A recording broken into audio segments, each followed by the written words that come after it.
जय श्री राधे कृष्णा साथियों, मैं भी कृष्णा ज्ञान सहारा चैनल में आपका स्वागत करती हूँ। कैसे हैं आप? आपके अच्छे स्वास्थ्य और सुखद जीवन की मंगल कामना करती हूँ।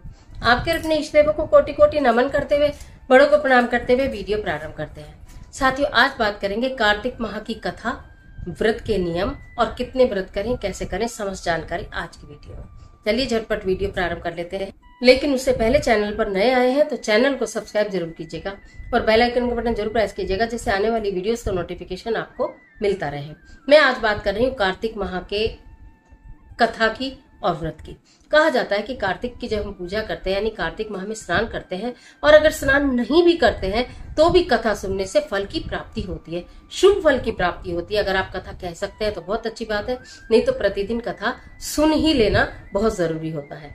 तो कथा मैं आपको बताऊंगी। उससे पहले एक बात और बताऊं कि अगर आपको पूरे माह कार्तिक के व्रत रखने हैं, कुछ महिलाएं पूरे महीने के कार्तिक के व्रत रखती हैं, पुरुष भी रख सकते हैं। तो अगर आप कार्तिक के व्रत रखती हैं तो पहले संकल्प लेना होगा।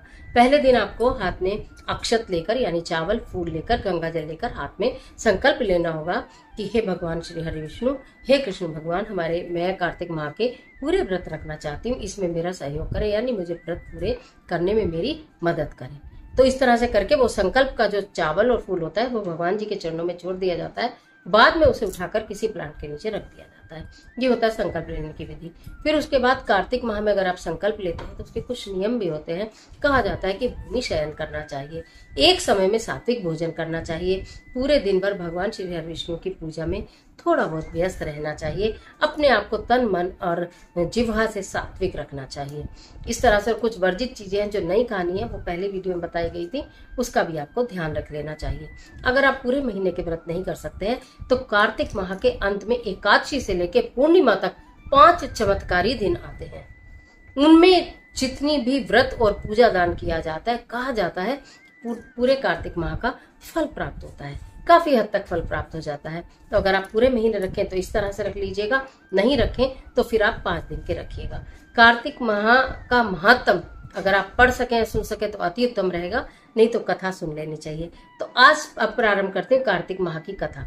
ध्यान से सुनिए और इस कथा का लाभ उठाइए। प्रतिदिन आप इस कथा को सुन सकते हैं।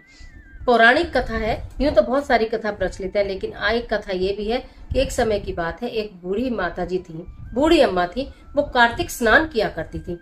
प्रतिदिन वो नदी पर जाती थी कार्तिक स्नान करने। भगवान श्री कृष्ण उनकी श्रद्धा भक्ति देखकर अत्यंत प्रसन्न थे।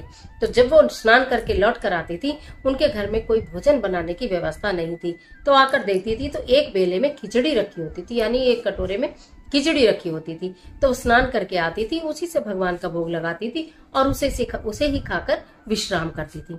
हर दिन इसी तरह क्रम चल रहा था। तो जो बूढ़ी अम्मा थी, उनकी जो एक पड़ोसन थी, वो इस चीज को देखा करती थी कि इसके घर में रोज कोई ना कोई बेले में, मतलब कटोरे में खिचड़ी रख कर जाता है। हमारे यहाँ तो कोई रख के नहीं जाता जब भी हम भी स्नान करते हैं। तो इस बात से परेशान होकर एक दिन उनकी पड़ोसन ने जब देखा कि वो बेला खिचड़ी का भरा रखा है, उठाकर उनकी दीवार के, यानी कि उनके घर की छोटी सी दीवार थी, उसके पीछे उसको डाल दिया। अब बूढ़ी मम्मा स्नान करके आई, उनको भूख लगी हुई थी। वो भूख से व्याकुल होकर चारों तरफ देखने लगी कि कहाँ गई खिचड़ी, कहाँ गया मेरा बेला, कहाँ गई मेरी खिचड़ी, कहाँ गया मेरा बेला। ऐसा सोचते सोचते अपनी नेत्रों में आंसू लेकर वो बूढ़ी अम्मा वहीं की वहीं सो गई। वो भूखी ही सो गई, क्योंकि उनको ना तो खिचड़ी मिली ना बेला मिला और बनाने का कोई साधन था नहीं।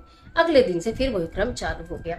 जो खिचड़ी पड़ोसन ने दीवार के पीछे फेंकी थी, उस खिचड़ी से वहां पर फूलों के पौधे उगाए, जिसमें 2 पुष्प आ गए। अब एक दिन राजा उधर से, जो उस नगर के राजा थे, वो उधर से गुजर रहे थे।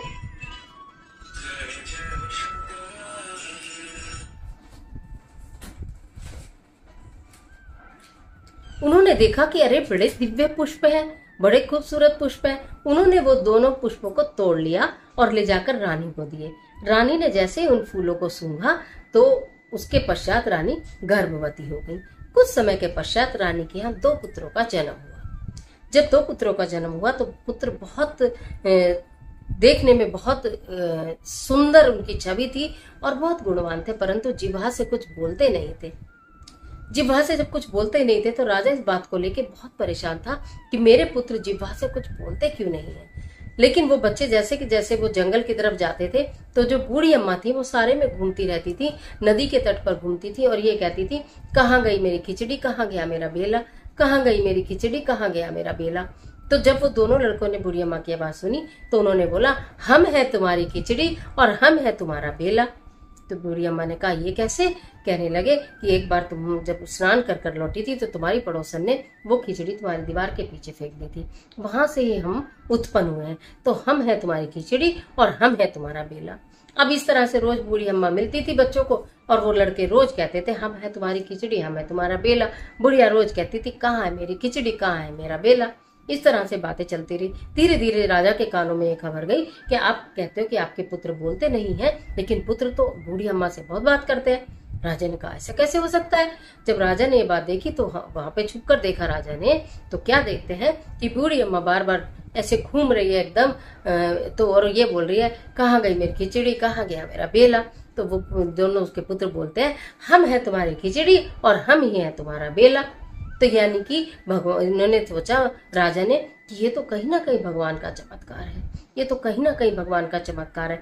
ऐसा सोचकर राजा ने उस बुढ़िया को भी अपने महल में बुलवा लिया और अपनी उस बुढ़िया से पूछा तो उसने कहा, मैं कार्तिक माह में स्नान करती थी राजा जी, प्रतिदिन मुझे एक खिचड़ी का बेला मिलता था खाने के लिए, एक दिन नहीं मिला, मैं भूख से निराश हो गई।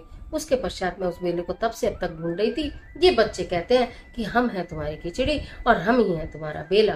राजा को समझते देर न लगी कि ये वही चमत्कारी खिचड़ी का परिणाम है जो पुष्प के रूप में उगे और मेरे घर में आज ये पुत्र के रूप में आए हैं। तो भगवान श्री कृष्ण की असीम कृपा का ये परिणाम है। राजा ने भगवान श्री कृष्ण को प्रणाम करते हुए उस बूढ़ी माता को भी उसी महल में स्थान दिया और उसके पश्चात उसके पुत्र जो थे वो बात करने लगे। तो कहा जाता है कि भगवान श्री कृष्ण की अनुपमा, भगवान श्री कृष्ण की अद्भुत कृपा उन सब के ऊपर बरसती है जो शुद्ध भाव से भगवान श्री कृष्ण का ध्यान करते हैं। कार्तिक माह में इस कथा को कहने वाला, सुनने वाला मोक्ष को प्राप्त करता है। ईश्वर करे जो कहे और सुने उसकी सारी मनोकामनाएं भगवान श्री कृष्ण अवश्य पूरी करें। कहने वाले को, सुनने वाले को, सभी को कार्तिक माह की बहुत सारी शुभकामनाएं। ईश्वर आपकी मदद करे।